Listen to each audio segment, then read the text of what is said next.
Well, what do you want to know about first? You said stand-up comedy was born from the mob. And I was like, girl, you said what? But you're not a girl, you're a boy, but... Whatever. Yeah, it's... So, like, the term stand-up comes from, like, the mob during, like, Prohibition. Like, being a quote-unquote stand-up guy was a thing that mobsters said if you were, like, cool. Like, can you do it in, like, a mob voice? Like, oh, he's a stand-up guy. He's a real stand-up guy. Yeah. That's... Oh, boy. I've been watching a lot of The Tulsa King, which is a show on Paramount Plus, streaming now.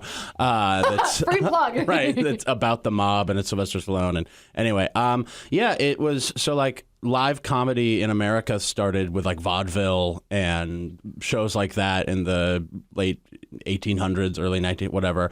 Honestly, that checks because I don't think anything is funny prior to the late 1800s.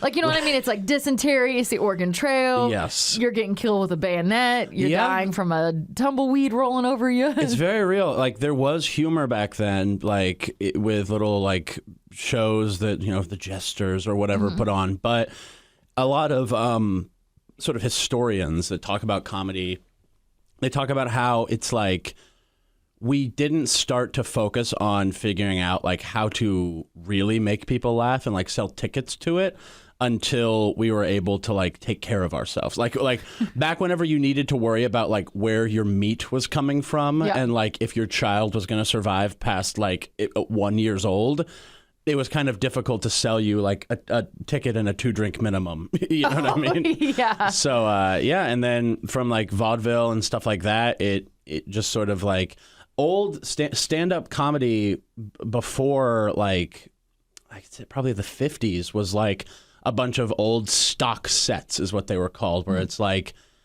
you'd get these comedians who worked out in the Catskills, which is this like mountain range in New York, or like how I know what the Catskills is? How? Marvelous Miss Maisel. Yes, exactly. They go to the Catskills. Yeah, and that's where it's like it's the same acts that like people would buy acts from dying comedians to use their joke of like, did I tell you about the time I like those sort of old school things.